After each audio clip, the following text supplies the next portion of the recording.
Rent is usually calculated from what the market will support. A simple case is this. A landlord compares similar apartments nearby before setting a price.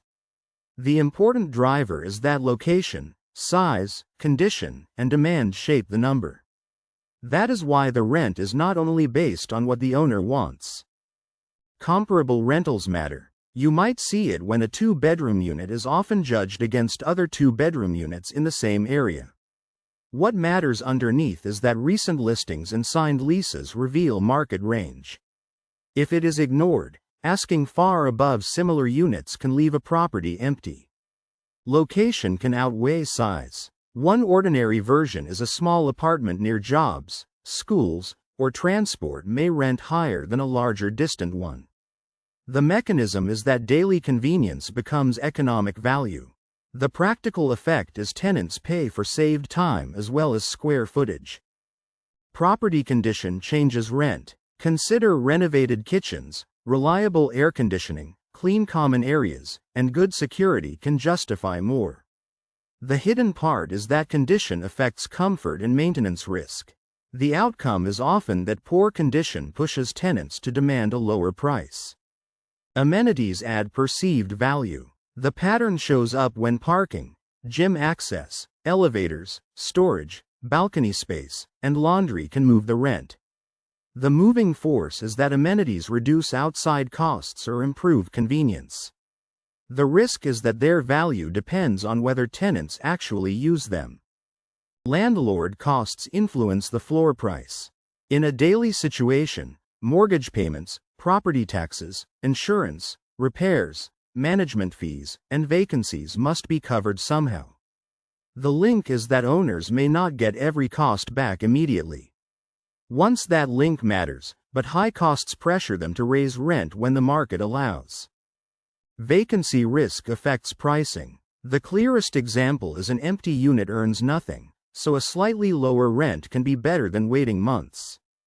The explanation starts with landlords balance price against speed. The consequence is the best rent is often the highest price that still attracts a reliable tenant. Demand changes seasonally. For example, families may move before school terms, while job markets create relocation waves. The reason is that timing affects competition. That can mean the same apartment can attract different rent depending on when it is listed. Lease length can affect rent. In real life, a longer lease may give stability to both sides, while a shorter lease gives flexibility. The pressure comes from this. Landlords may charge more for flexibility. The result can be tenants may accept a higher rate if they avoid long commitment. Included utilities change comparison. Think of one unit may include water, internet, or cooling while another does not. The process works because the headline rent can mislead.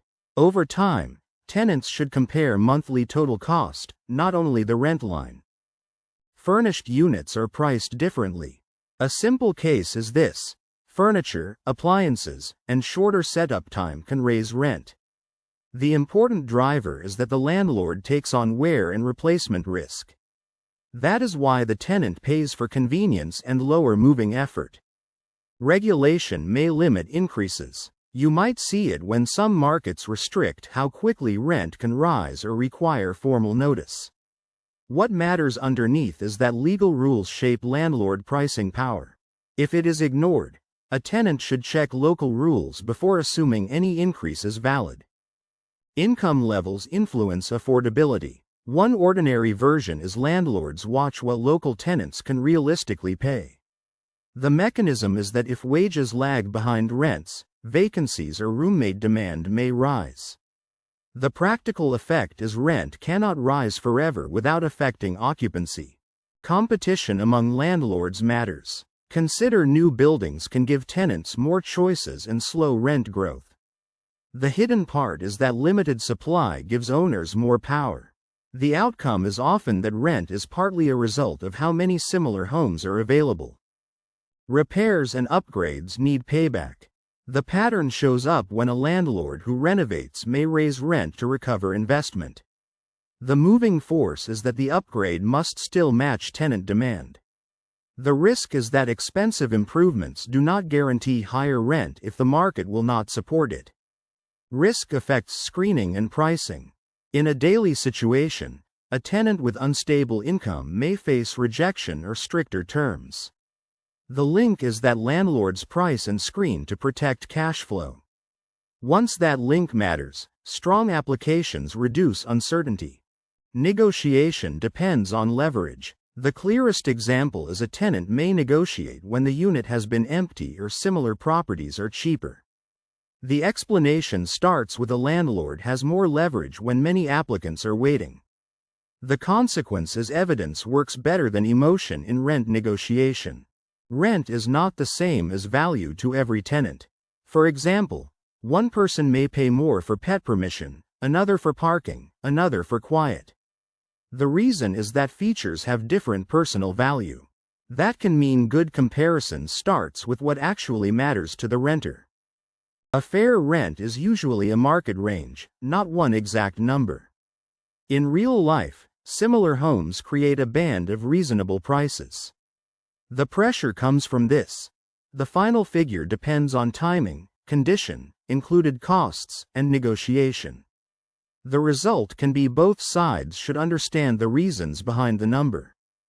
Rent calculation becomes clearer when it is tested in ordinary life. Take nearby comparable apartments. The point is visible in nearby comparable apartments. The choice changes because rent calculation changes the pressure around the decision. What matters is the real consequence for the people involved, not just the clean definition of rent calculation.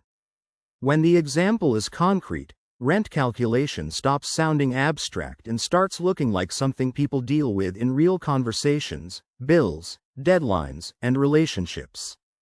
Another useful angle is building amenities. Vacancy risk shows how one background condition can change the outcome before anyone calls it a big event. For rent calculation, the hidden force is the comparison between similar homes, local demand, and the landlord's cost. Once those inputs are visible, the monthly number looks less arbitrary. Rent becomes easier to judge when the number is connected to location, demand, property condition, operating cost, and comparable nearby homes. A weak reading assumes rent is only greed and misses vacancy, competition, maintenance, and location. In the case of vacancy risk, the final result may look simple from the outside, but the pressure was already building before anyone noticed it. Better judgment starts by comparing the home against nearby options with similar features. A practical example is landlord mortgage and maintenance costs. The practical point is not to memorize a slogan about rent calculation. The practical point is to challenge or accept rent with evidence, not just frustration. That contrast explains why similar apartments can still command different rents. Most confusion around rent calculation comes from missing that hidden exchange and focusing only on the surface event. Rent is not picked from a single number. It is shaped by comparable homes, demand, property costs, risk, and how badly each side needs the deal. A final example, seasonal demand, shows why this matters before the outcome becomes expensive, stressful, or emotionally charged. The strongest takeaway is to compare the rent against evidence from the local market. The practical point is to challenge or accept rent with evidence, not just frustration. Once those parts are visible, rent calculation becomes less mysterious and much easier to handle in daily life.